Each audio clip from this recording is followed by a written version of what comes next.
حضرت عمر فاروق رضی اللہ تعالیٰ عنہ، جن کا پورا نام عمر ابن الخطاب رضی اللہ تعالیٰ عنہ تھا، حضرت ابو بکر صدیق رضی اللہ تعالیٰ عنہ کے بعد مسلمانوں کے دوسرے خلیفہ ہیں۔ آپ رضی اللہ تعالیٰ عنہ مکہ میں پیدا ہوئے اور آپ رضی اللہ تعالیٰ عنہ کا دور خلافت اسلامی فتوحات کا سنہری دور تھا۔ ان کے دور میں اسلامی مملکت 28 لاکھ مربع میل تک پھیل گئی۔ آپ ان چند لوگوں میں سے تھے جو پڑھنا لکھنا جانتے تھے۔ جب حضور اکرم صلی اللہ علیہ وآلہ وسلم نے لوگوں کو اسلام کی دعوت دی تو آپ رضی اللہ تعالیٰ عنہ نے سخت مخالفت کی اور مسلمانوں پر بہت زیادہ ظلم و ستم کیے۔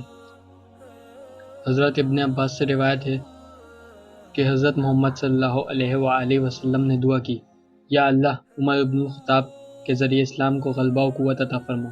حضرت محمد صلی اللہ علیہ وآلہ وسلم کی دعا قبول ہوئی اور حضرت عمر رضی اللہ تعالیٰ عنہ اعلان نبوت کے چھٹے سال 27 سال کی عمر میں مشرف با اسلام ہوئے۔ اس لیے آپ کو مراد رسول بھی کہا جاتا ہے۔ حضرت عمر رضی اللہ تعالیٰ عنہ کے اسلام لانے کے بعد مسلمانوں کو اتنی طاقت و قوت حاصل ہوئی کہ انہوں نے خانہ کعبہ میں علل اعلان نماز پڑھی اور کسی کو جرأت نہ ہوئی کہ وہ مزاحمت کرے۔ حضرت ابن مسعود رضی اللہ تعالیٰ عنہ نے ایک موقع پر فرمایا، حضرت عمر رضی اللہ تعالیٰ عنہ کی فضیلت 4 باتوں کی وجہ سے معلوم ہوتی ہے۔ 1، اسیران جنگ بدر کے قتل کا حکم دیا گیا اور اس کے بعد اس حکم کے مطابق آیت نازل ہوئی۔ 2، آپ نے امہات المومنین کو پردہ کرنے کے لیے کہا اور پھر اس پر بھی آیت نازل ہوئی۔ اس بنا پر حضرت محمد صلی اللہ علیہ وآلہ وسلم نے عمر رضی اللہ تعالیٰ عنہ کو مخاطب کر کے فرمایا، وہی تو ہمارے گھر میں اترتی ہے اور تم کو پہلے القا ہو جاتا ہے۔ 3، حضرت محمد صلی اللہ علیہ وآلہ وسلم کی دعا کرنا کہ یا اللہ، عمر کو مسلمان کر اور اسلام کی مدد فرما۔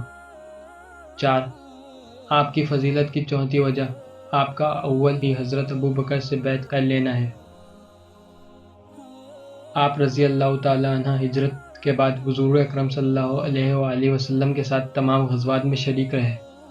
حضرت عمر رضی اللہ تعالیٰ عنہ نے اپنے عہد خلافت میں اسلامی حکومت کی حدود کو وسیع کیا اور ایسا نظام ترتیب دیا جو آج تک پوری دنیا میں رائج ہے، جن میں سن ہجری کا آغاز، ملک میں باقاعدہ مکمل عدالتی نظام اور فجر کی اذان میں الصلاۃ خیر من النوم کا اضافہ وغیرہ شامل ہے۔ آپ رضی اللہ تعالیٰ عنہ کے دور میں شام، مصر، عراق اور ایران کے کئی علاقے فتح ہوئے۔ حضرت عمر رضی اللہ تعالیٰ عنہ فرماتے تھے، جو حکمران عدل کرتے ہیں وہ راتوں کو بے خوف سوتے ہیں۔ ان کے دسترخوان پر کبھی 2 سالن نہیں رکھے گئے، وہ زمین پر سر کے نیچے اینٹ رکھ کر سو جاتے تھے۔ ان کے کرتے پر 14 پیون تھے۔ وہ موٹا اور کردرا کپڑا پہنتے تھے، انہیں نرم اور باریک کپڑے پسند نہیں تھے۔ وہ اسلامی دنیا کے پہلے خلیفہ تھے جنہیں امیر المومنین کا خطاب دیا گیا۔ حضرت عمر فاروق رضی اللہ تعالیٰ عنہ نے اپنے دور میں جس خطے میں اسلام کا جھنڈا لہرایا، وہاں سے آج بھی اللہ اکبر کی صدائیں آتی ہیں۔ وہاں آج بھی لوگ اللہ کے سامنے سجدہ کرتے ہیں۔